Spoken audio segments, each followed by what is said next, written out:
Loudness साठी जर तुम्हाला दोन ग्राफ दिले, पहा असे, हा एक ग्राफ दिला, दिस इज साऊंड वेव्ह, त्यानंतर अजून एक ग्राफ दिला असा, तर क्वेश्चन विचारला या दोन ग्राफचं ऑब्झर्वेशन करून कोणता साऊंड लाऊड आहे हे सांगा. तर तुम्ही काय कराल, तुम्हाला माहित आहे ज्याची एम्प्लिट्यूड जास्त तो साऊंड मोठा, ज्याचं एम्प्लिट्यूड कमी तो साऊंड छोटा. आणि पहा ज्याचं एम्प्लिट्यूड जास्त त्यावरून आपण निष्कर्ष काढणार, म्हणजे ज्या साऊंड वेव्हचं, ही साऊंड वेव्ह आहे, साऊंड वेव्ह ही पण साऊंड वेव्ह आहे. आता ते डिस्कशन विसरून जा, एनर्जी सप्लाय करा, त्या बॉडीला व्हायब्रेट करा, मग ती बॉडी साऊंड वेव्ह तयार करेल, मग ती sound wave sound energy carry करेल. तर आता इथे जे मी बोलणार आहे ते तुम्हाला कळावं म्हणून तिथे मी खूप डिटेल्समध्ये डिस्कशन केलं आहे. आता तुम्हाला इथे समजून जाईल, एम्प्लिट्यूड म्हणजे हे डिस्टन्स, हे डिस्टन्स, हे डिस्टन्स, हे डिस्टन्स, हे डिस्टन्स, हे डिस्टन्स आणि हे डिस्टन्स, हे डिस्टन्स म्हणजेच एम्प्लिट्यूड. तर आपल्याला या दोन ग्राफचं ऑब्झर्वेशन करून सांगायचं आहे कोणता साऊंड लाऊड आहे आणि कोणता साऊंड फेंट आहे. तर आपल्याला माहित आहे loudness depends on amplitude of sound wave. He sound wave आहे, या साऊंड वेव्हचं एम्प्लिट्यूड आपण बघणार ए, या साऊंड वेव्हचं एम्प्लिट्यूड आपण पाहणार ए, दोघांची व्हॅल्यू पाहणार, कंपॅरिझन करणार, आणि ज्याचं एम्प्लिट्यूड जास्त तो साऊंड लाऊड, ज्याचं एम्प्लिट्यूड कमी तो साऊंड सॉफ्ट किंवा फेंट, म्हणजेच छोटा आवाज, हा मोठा, हा छोटा. दिस इज मोर अबाउट लाऊडनेस. तर तुम्हाला लाऊडनेस ही कन्सेप्ट समजली असेल. फक्त तुम्हाला लक्षात ठेवायचं आहे loudness depends on amplitude of sound wave, किंवा ही साऊंड वेव्ह जो क्रिएट करत आहे त्याचं amplitude, that is amplitude of vibrating body, vibrating object. कारण या व्हायब्रेटिंग बॉडीचं जेवढं एम्प्लिट्यूड असेल तेवढंच एम्प्लिट्यूड त्या बॉडीने क्रिएट केलेल्या, प्रोड्यूस केलेल्या साऊंड वेव्हचं असेल. तर हे एम्प्लिट्यूड कन्सिडर करा इथे लार्ज, हे एम्प्लिट्यूड या ग्राफचं हे इथे असेल, हे इथे असेल, याला स्मॉल एम्प्लिट्यूड. स्मॉल एम्प्लिट्यूड असेल तर फेंट साऊंड असेल, लार्ज एम्प्लिट्यूड असेल तर लाऊड साऊंड असेल. कारण तुमच्या एक्झाममध्ये असे ग्राफ येतील आणि विचारलं जाईल की हा फेंट साऊंड आहे की लाऊड साऊंड आहे. तर त्यावेळेस तुम्हाला माहित असणं गरजेचं आहे loudness depends on amplitude of sound wave. Then next, and this loudness is measured in decibel. डेसिबेल असं म्हणतात. बेल हे सायंटिस्टचं नाव आहे. डेसिबेल त्याला आपण नॉर्मली डेसिबल म्हणतो. डिनोटेड ॲज डी कॅपिटल बी, पहिलं लेटर स्मॉल नंतर cap, dB that is decibel. तर पहा 2-3 साऊंड आहेत आपल्याकडे. पहिला साऊंड कोणता आहे, जर एम्प्लिट्यूड कमी असेल तर तो साऊंड कोणता असतो, सॉफ्ट. आणि जो साऊंड सॉफ्ट असतो, सॉफ्ट साऊंड, तो आपण कसा मेजर करतो, 0 dB. म्हणजे ज्या साऊंडचा आपल्याला त्रास होत नाही तो 0 dB. देन जर त्या साऊंड वेव्हचं ॲम्प्लिट्यूड जास्त असेल तर तो साऊंड कसा असेल, लाऊड साऊंड, बरोबर. आणि हा साऊंड किती असेल म्हणजेच लाऊडनेस मेजर्ड इन डेसिबल, तर या लाऊड साऊंडचं डेसिबलमध्ये किती असेल value, that is loudness of sound is 65 dB. इथे लिहा when we talk, ज्यावेळेस आपण बोलतो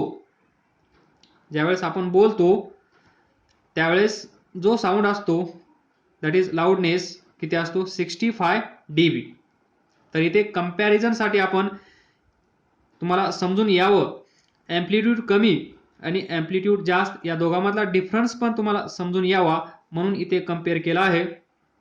अदरवाईज लाऊड साऊंड म्हणजे डेंजरस साऊंड, खूप मोठा कर्कश आवाज जो आपल्याला इरिटेट करेल. ज्यावेळेस नॉर्मली आपण बोलतो त्यावेळेस तो जो साऊंड आहे तो आपल्याला इरिटेट करत नाही, पण इथे कंपॅरिझनसाठी मी असं केलं आहे. when we talk this loudness is of 65 dB and this 65 dB is compared here with 0 dB. या दोघांच्या कंपॅरिझन मध्ये हा लाऊड साऊंड म्हणजेच ॲम्प्लिट्यूड जास्त. थर्ड, इंडस्ट्रीमध्ये जो साऊंड असतो लाऊडनेस हा असतो 100 dB. तर पहा इथे लक्षात ठेवा एक गोष्ट, ह्युमन बीइंग्स ची रेंज साऊंड ऐकण्याची ही असेल 0 dB टू 120 dB. तर पहा हा 0 dB soft sound, 65 dB loud sound. When we compare this with this, आणि ही जी आहे 65 dB ची व्हॅल्यू ही आहे नॉर्मली ज्यावेळेस आपण डिस्कस करतो त्यावेळेसची लाऊडनेस. इंडस्ट्रीमध्ये ज्या मशीन्स असतात त्यांचा जो साऊंड असतो त्याचा लाऊडनेस असतो 100 dB. Next, pitch. इथून पुढे सोपा आहे. पिच म्हणजे काय? पिच एकदम सोपा आहे. Second characteristics of sound that is pitch म्हणजे काय? तर पहा, we know that the voice of man, we know that voice of woman. तर आपल्याला या दोघाचा साऊंड कसा डिफरन्शिएट करता येतो, कसा डिस्टिंग्विश करता येतो, तर ते असेल पिच. म्हणजेच आपल्याला वुमन बोलत आहे की मॅन बोलत आहे हे लवकरात लवकर समजून येतं. म्हणजे आपला ब्रेन खूप हुशार आहे, कोण बोलतंय हे आपण आवाजावरून सांगू शकतो. हा आवाज कुणाचा आहे हे पण आपण सांगू शकतो. This is what pitch. तर पहा, we can distinguish between man's voice and woman's voice. Man's voice and woman's voice, याचा आणि याचा, या दोघांचा साऊंड ऐकल्यानंतर आपण त्या दोघांना न पाहता त्या दोघांची नावे आपण सांगू शकतो. यालाच आपण म्हणतो pitch. That is we can distinguish man's voice and woman's voice without seeing them, but of same loudness. Same loudness म्हणजेच काय? Same amplitude. असं लिहायला शिका. सेम लाऊडनेस म्हणजेच सेम अँप्लिट्यूड. हे लाऊडनेस नॉर्मली झालं, नॉर्मल लँग्वेजमध्ये आपण लाऊडनेस म्हणतो, पण फिजिक्समध्ये जर तुम्हाला ही टर्म बोलायची झाली तर तुम्हाला काय म्हणावं लागेल? Same amplitude. कारण loudness depends on amplitude. Amplitude जास्त असेल तर लाऊड साऊंड, अँप्लिट्यूड कमी असेल तर फेंट साऊंड, सॉफ्ट साऊंड. त्यामुळे आपण म्हणू शकतो loudness depends on amplitude or same amplitude म्हणजेच सेम लाऊडनेस. तर या दोघांचा व्हॉइस आपण आयडेंटिफाय करू शकतो. हा साऊंड कुणाचा आहे आणि हा साऊंड कुणाचा आहे. तर पहा, हा साऊंड म्हणजे साऊंड वेव्ह. हा एक साऊंड,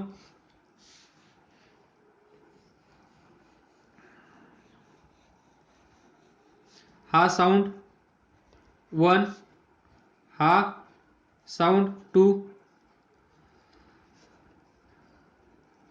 साऊंड 1, साऊंड 2. तर पहा, डेफिनेशन पहा. अगोदर डेफिनेशन खूप महत्वाची आहे पिचची. त्या पिचच्या डेफिनेशन मध्ये काय आहे? Same loudness. सेम लाऊडनेस म्हणजेच दिस डिस्टन्स अँड दिस डिस्टन्स. समजा हे असेल A2, हे असेल A1, तर A1 is equal to A2 असा असेल. त्यावेळेस आपण हा साऊंड नेमका कुणाचा आहे, त्याचं नाव, त्याचं गाव, सर्व काही आपण सांगू शकतो. त्याला आपण म्हणतो पिच. जर तुम्ही म्हणत असाल हा साऊंड ऋतिक रोशनचा आहे, तर ते तुम्ही कसं डिसाईड केलं असेल? By this pitch. म्हणजेच आपल्याला माहित आहे ज्यावेळेस या दोघांची भांडणे होतात त्यावेळेस ऑलवेज या पार्टीचा विजय होत असतो. कारण माहित आहे फ्रिक्वेन्सी यांची खूप असते, फ्रिक्वेन्सी ऑफ साऊंड यांची खूप कमी असते, फ्रिक्वेन्सी ऑफ साऊंड यांची खूप जास्त असते. हे लक्षात ठेवा. त्यामुळे यांचा विजय होतो. यांनी 10 सेंटेन्स बोलले ना तर ही पार्टी 5च सेंटेन्स बोलू शकते. म्हणजे एवढी फ्रिक्वेन्सी यांची जास्त असते, म्हणून आपण कंटाळून जातो, मग यांचा विजय होतो. तर असो, मॅन्स व्हॉइस, तर याला आपण कन्सिडर करूया. हा व्हॉइस म्हणजे हा साऊंड मॅन्स व्हॉइस, आणि हा इथे लिहा मॅन, इथे लिहा वुमन, बरोबर. तर हा जो साऊंड असेल तो कसा असेल? फ्लॅट. फ्लॅट म्हणजेच लो पिच. हा कसा असेल? श्रील म्हणजेच हाय पिच. तर दोन गोष्टी लक्षात ठेवा. कोणत्या दोन? Srila and flat. फ्लॅट म्हणजे लो पिच, श्रील म्हणजे हाय पिच. तर इथून आपण असं सांगू शकतो pitch is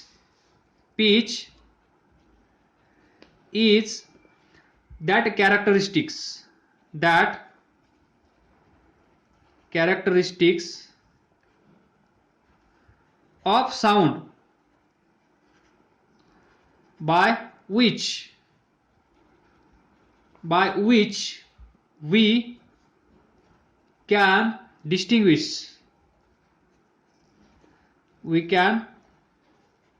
distinguish between different sounds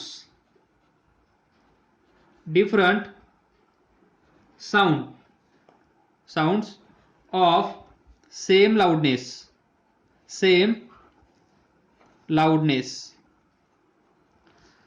तर समजून घेण्याचा प्रयत्न करा. पिच कॅरेक्टरिस्टिक्स ऑफ साऊंड आहे, तुम्हाला माहित आहे. पिच म्हणजे काय? It is characteristics of sound. ज्या कॅरेक्टरिस्टिक्सचा यूज कशासाठी केला जातो?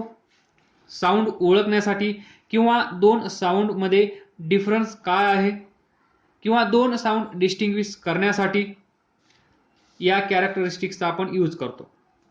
Bye which we can distinguish between different sounds. हा एक साऊंड आहे, हा एक साऊंड आहे, म्हणजेच आपण म्हणू शकतो ही साऊंड वेव्ह आहे, म्हणजेच याला आपण साऊंड म्हणू शकतो. हा पण एक साऊंड आहे. या दोन साऊंड मध्ये डिफरन्स सांगण्यासाठी आपण या कॅरेक्टरिस्टिक्सचा यूज करू शकतो. म्हणजेच we can distinguish between different sounds of same loudness. तर पहा इथे ही जी हाईट आहे, ही हाईट, इथली हाईट मी सेम ठेवली आहे. थोडंसं कमी जास्त होत आहे पण सेम आहे. A1 is equal to A2 म्हणजेच same loudness and loudness depends upon amplitude. तर सेम लाऊडनेस असेल तर एम्प्लिट्यूड सेम असेल आणि एम्प्लिट्यूड सेम असेल तर अशा केसमध्ये आपण डिस्टिंग्विश करू शकतो हा व्हॉइस कुणाचा आणि हा व्हॉइस कुणाचा. तर इथून आपण असं लिहू शकतो पिच डिपेंड्स ऑन फ्रिक्वेन्सी. पहा लक्षात ठेवा, कन्फ्युजन करू नका. Loudness depends on amplitude. Here pitch depends on frequency.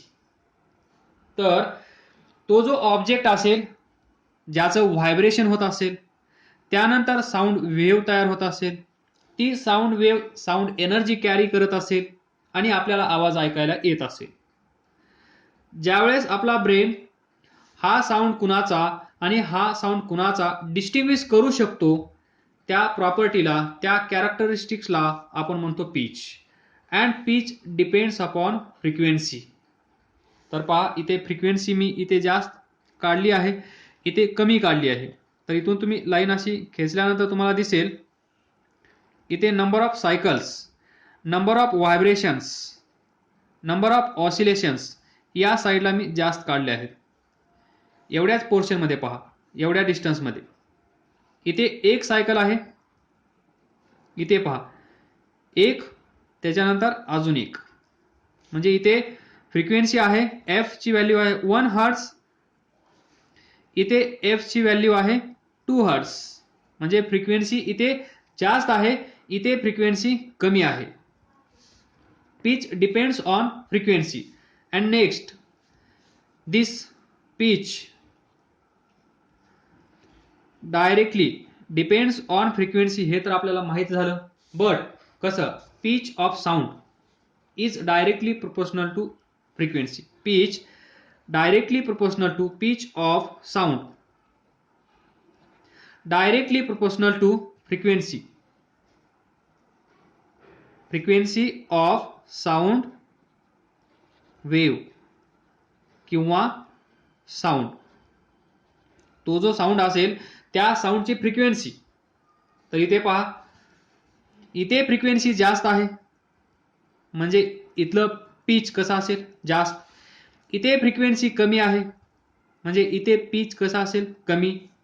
म्हणजेच माणसाचं पिच कमी असतं, लेडीज पिच जास्त असतं, म्हणजेच shrillness. Women's voice is shrill having high pitch. इथे लिहा women's voice has high pitch. जास्त गर्दी होत आहे तिथे, इथे लिहितो woman, W for woman, has high pitch shrill. Then man low pitch flat sound. तर पहा pitch of sound directly proportional to frequency.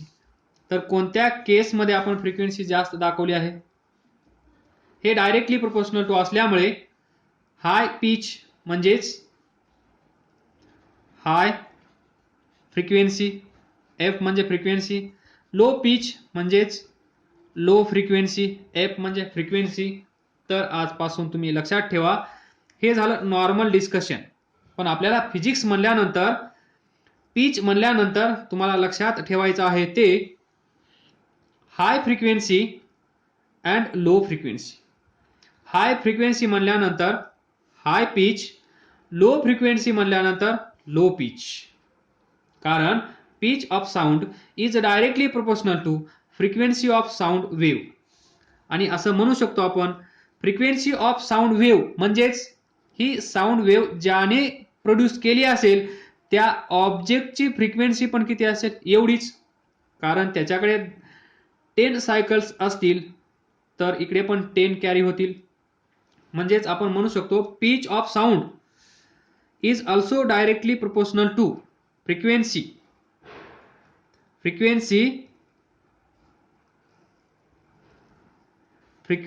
Of vibrating body. जी बॉडी व्हायब्रेट होत आहे त्या बॉडीची फ्रिक्वेन्सी डायरेक्टली प्रोपोर्शनल टू असेल पिचला. तर कन्क्लुजन एवढंच लक्षात ठेवायचं आहे. सर्व तुम्ही विसरून गेले तरी चालेल, पण फॉर एक्झाम तुम्हाला हे विसरून चालणार नाही. हाय पिच म्हणजे हाय फ्रिक्वेन्सी, लो पिच म्हणजे लो फ्रिक्वेन्सी. एवढं तरी कमीत कमी लक्षात ठेवा. कारण क्वेश्चन असा असेल, पहा छोटासा क्वेश्चन. इथे दुसरा साऊंड, इकडे S1, इथे S2. तर ही एक्स्ट्रीम पोझिशन, ही एक्स्ट्रीम पोझिशन. तर पहा या साईडला नंबर ऑफ सायकल्स जास्त, या साईडला नंबर ऑफ सायकल्स पहा. म्हणजेच याला आपण काय म्हणतो, इथे पहा, इथे एक सायकल म्हणजेच 1 हर्ट्ज. तर तेवढ्याच वेळेमध्ये इकडे 3 हर्ट्ज असा ग्राफ तुमच्या समोर असेल तर तुम्हाला सांगितलं जाईल की हाय पिच, लो पिच ओळखा. म्हणजेच तुम्हाला माहित आहे जिथे हाय फ्रिक्वेन्सी असेल तिथे हाय पिच असेल आणि तो साऊंड कोणाचा असेल, डब्ल्यू, वुमन्स. आणि जिथे लो फ्रिक्वेन्सी असेल, लो फ्रिक्वेन्सी कुठे आहे, या साईडला इथे आहे हाय फ्रिक्वेन्सी. फ्रिक्वेन्सी म्हणजेच काय, number of cycles, number of vibrations completed or number of waves completed per second. हे रिजन आपण 1 सेकंदाचं कन्सिडर केलं तर इथे 1 2 3 सायकल्स कंप्लीट होत आहेत. हे रिजन 1 सेकंदाचं कन्सिडर केलं, दॅट इज टाइम पिरियड, तर इथे एकच सायकल कंप्लीट होत आहे म्हणजे 1 हर्ट्ज. म्हणजेच याला आपण म्हणतो लो फ्रिक्वेन्सी, याला आपण म्हणू शकतो हाय फ्रिक्वेन्सी. मग हाय फ्रिक्वेन्सी म्हणल्यानंतर हाय पिच काय असेल, हाय पिच. लो फ्रिक्वेन्सी म्हणल्यानंतर लो पिच. आणि लो पिच म्हणल्यानंतर तो साऊंड कुणाचा असेल, मॅन. हाय पिच म्हणल्यानंतर तो साऊंड कुणाचा असेल, वुमन, श्रील. इथे असेल फ्लॅट. यापैकी काही विचारलं जाईल तर ते तुम्हाला ओळखता आलं पाहिजे. फक्त लक्षात ठेवायचं आहे दिस रिजन. इथे 1 सेकंद टाइम पिरियड, 1 सेकंदामध्ये इथे जर नंबर ऑफ सायकल्स जास्त होत असतील as compare to given other figure, तर इथे हाय फ्रिक्वेन्सी असेल आणि हाय फ्रिक्वेन्सी असेल तर हाय पिच असेल आणि हाय पिच असेल तर तो साऊंड कुणाचा असेल, woman. Third characteristics of sound, this is quality. Quality of sound किंवा टिम्बर ऑफ साऊंड. तर सिक्वेन्स लक्षात ठेवा, हे खूप सोपं आहे. आपण पाठीमागे डिस्कस केलं, we can distinguish man's voice and woman's voice.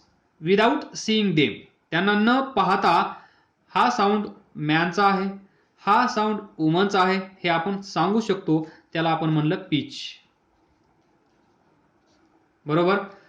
But of same loudness, ते महत्वाचं आहे.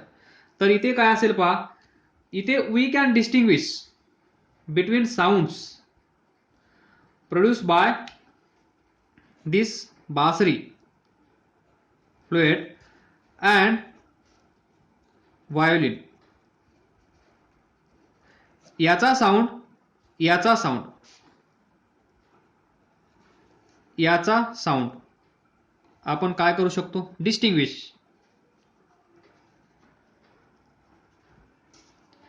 या कॅरेक्टरिस्टिक्सला आपण म्हणतो क्वालिटी ऑफ साऊंड और टिम्बर ऑफ साऊंड.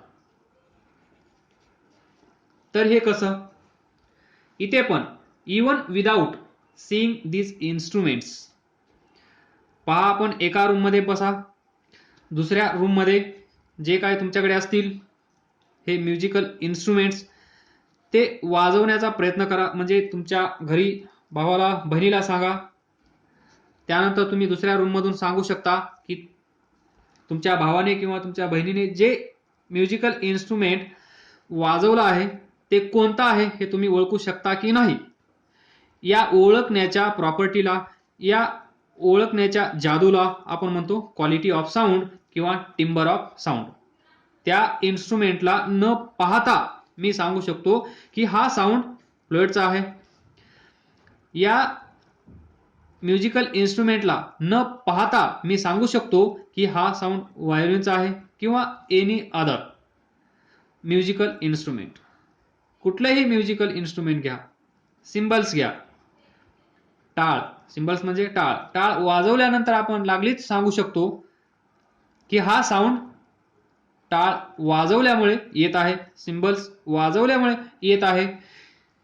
हे आपल्याला जे समजत आहे, जे आपण ओळखू शकत आहात, आपण आयडेंटिफाय करत आहात या कॅरेक्टरिस्टिकला, म्हणजे ही जी हा जो साऊंड आहे त्या साऊंडच्या कॅरेक्टरिस्टिक्सला आपण म्हणू शकतो क्वालिटी ऑफ साऊंड किंवा टिम्बर ऑफ साऊंड. ही एक छोटीशी कन्सेप्ट आहे. बट इथे पण बट आहेच. But of same loudness, of same frequency, इथे असेल एम्प्लिट्यूड.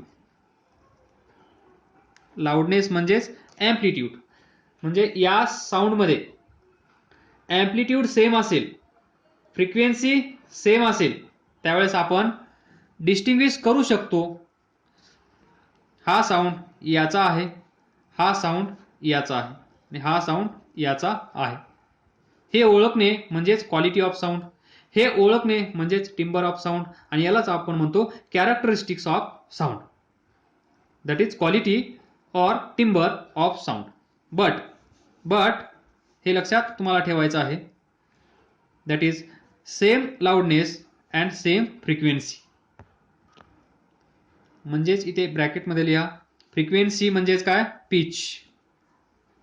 सेम पिच असलं पाहिजे, same pitch and same loudness असेल तर आपण सांगू शकतो this sound is of dash dash and this sound is of dash dash. त्यालाच आपण म्हणतो क्वालिटी ऑफ साऊंड. डेफिनेशन पहा, we can distinguish between sounds of same pitch and loudness produced by different musical instruments. Quality is that characteristics of musical sound which enables us to distinguish between sounds of same pitch and same loudness. जास्त discuss करण्याची गरज नाहीये. and this depends on waveform, that is shape of wave. त्या वेवचा shape पाहून तुम्ही सांगू शकता this sound is made by fluid and this sound is made bye violin. तर वेव्ह फॉर्म मी 2 काढून देतो, बाकी आपण इथे मग थांबूया. तर पहा, फर्स्ट दिस फ्लुएट आणि या साईडला असेल violin. Then this is normal line, that is fixed position for us. तर पहा, हा एक साऊंड आहे.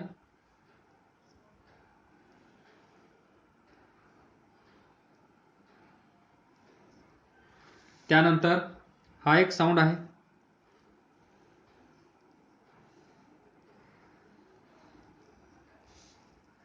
तर हा साऊंड आहे. हा sound, this sound is made by flute and this sound is made by violin. That is shape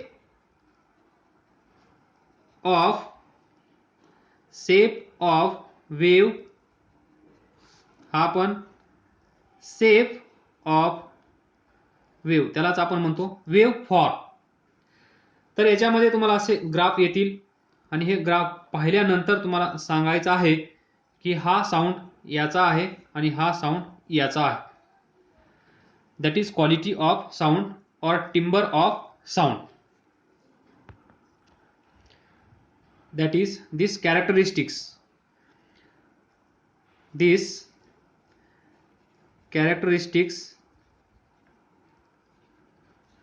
will help us to distinguish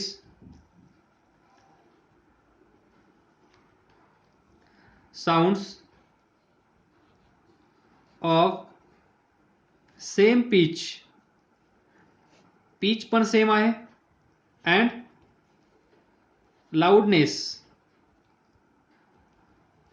same pitch and same loudness, produced by different musical instruments.